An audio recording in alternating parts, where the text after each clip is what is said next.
bien, après ce loisir vraiment étrange, place au concret avec des astuces d'Isabelle Delannoy pour encore plus de naturel dans notre vie quotidienne.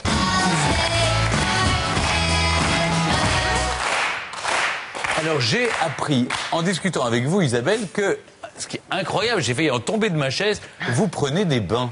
Oui. Mais ça va pas bien la tête. Alors que moi, on m'a toujours dit, j'ai arrêté de prendre des bains les jours où on m'a expliqué que ça faisait dépenser beaucoup plus d'eau que si je prenais des douches. Et tout est une question, en fait, c'est relatif. Et je vais vous expliquer que finalement, on voit l'eau couler, alors on a l'impression qu'on consomme beaucoup d'eau, mais en fait, le bain ne consomme pas beaucoup d'eau par rapport à d'autres choses. Par exemple, vous voyez, ça... C'est un steak haché.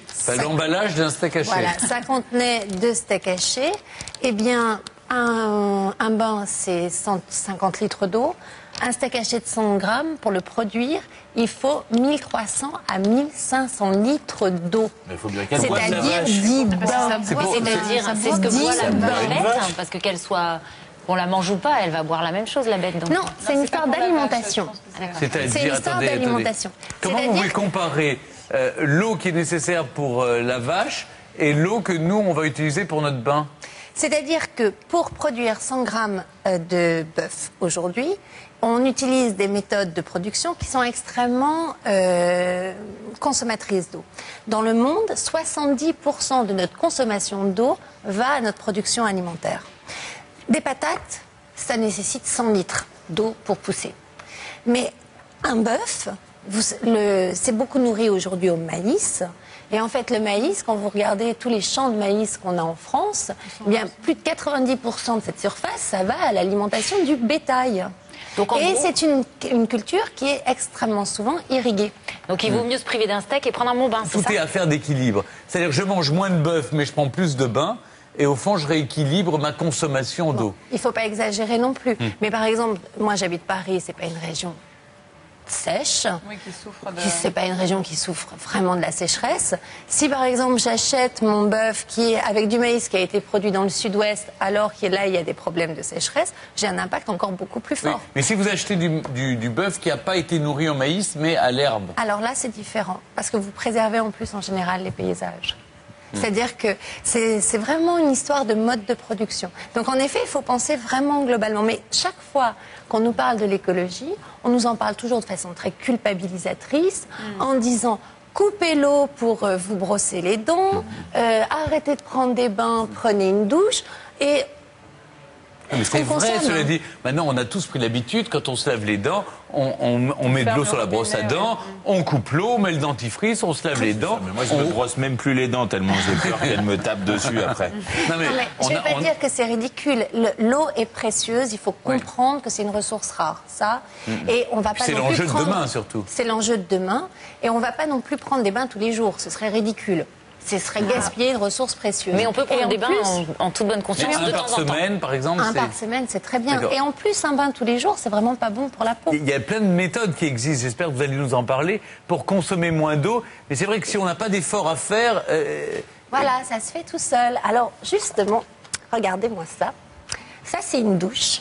C'est un pommeau de douche qui permet d'économiser jusqu'à 50% d'eau sans en avoir l'impression. C'est-à-dire que ça utilise un phénomène physique extrêmement connu en physique des fluides, c'est l'effet Venturi. Et en fait, à l'intérieur de ce petit pommeau de douche, vous avez une turbine. Vous voyez ces petits trous-là autour de la douche? Eh bien, ils aspirent de l'air quand l'eau coule, et avec la pression, il renvoie l'air mélangé à l'eau, ce qui fait que vous avez la même pression, vous avez la même sensation sous la douche, et ça économise jusqu'à 50% d'eau. Ça coûte cher? Mais c'est génial, on trouve ça où? Ça, je vais vous montrer tout l'ensemble que je vais vous montrer. J'ai payé 40 €. On trouve ça chez tous les plombiers maintenant. On trouve ça mais il faut sur le Internet. demander, on ne vous le propose pas naturellement. Voilà. On ne voit pas la différence quand on prend sa douche. On ne voit pas la différence, parce que l'effet, c'est la pression. C'est la pression, et bien là, sûr. ça, ici, vous voyez, vous avez le système pour le robinet. Idem. Vous mettez ça à votre robinet, ça prend 5 minutes. C'est plus efficace encore que les mousseurs. Et vous avez la même pression et vous économisez 50 à 75% d'eau. Incroyable. Alors pour la chasse d'eau, par exemple, moi j'ai une chasse d'eau avec 2 vitesses, vous savez. Oui. Il y a le 2 vitesses. Oui, vous savez le Oui. le bac plein ou le bac Voilà. à moitié plein. Et alors en fait, c'est toujours aussi une histoire de pression, la chasse d'eau. On peut aussi vous dire, mettez une brique. Donc vous diminuez la consommation d'eau. Mais du coup, vous diminuez aussi la quantité d'eau qui va évacuer. Et là, c'est des systèmes qui font barrage dans la chasse d'eau. Vous placez ça dans votre chasse d'eau. Comment ça on les fait installe? On peut les barrage. installer soi-même? Oui, oui, vous les installez vous-même. Dans la Regardez, cuvette c'est souple. Oui. Et ensuite, ça fait barrage. Et ça retient l'eau qui était en surplus. Et ça ne modifie pas non plus la pression Mais de la chasse comment on d'eau. le met? Je comprends pas. Vous le placez dans la chasse d'eau et ça D'accord. fait barrière. Oui, on voit les 2 petits. Ça doit voyez se coller sur les Ça fait parois. ça. Sur les... D'accord. Ça fait tient. bon. D'accord. Ah, ça fait ventouse, fait d'accord. ventouse. Très bien. Ça permet de gagner jusqu'à 4 litres par chasse. Ah oui, Voilà. c'est énorme. Énorme, oui, parce que la facture s'en ressent à la La fin. facture s'en Donc c'est une ressent très bonne économie. énormément. Tout à l'heure, Isabelle disait qu'on habite dans une région où il pleut quand même beaucoup et on n'a pas souvent le réflexe, moi qui suis très branchée plante, sur le fait qu'on peut, plutôt que d'arroser avec de l'eau du robinet, on peut essayer aussi de récupérer L'eau de pluie, bien l'eau de sûr. pluie Ce qu'on et fait dans les pays où l'utiliser. on manque d'eau, Voilà. absolument. On On oublie n'élève souvent pas de faire. beaucoup de vaches dans Paris, finalement. Ou l'eau de légumes avec la bassine. Oui. Alors, si j'ai tout bien compris, Isabelle, pour économiser de l'eau facilement, on installe des économiseurs d'eau sur la douche, sur les robinets, dans la chasse d'eau, le réservoir. Et en moyenne, je ne culpabilise pas si je prends un bain une fois par semaine, parce que de toute façon, la majeure partie de l'eau que je consomme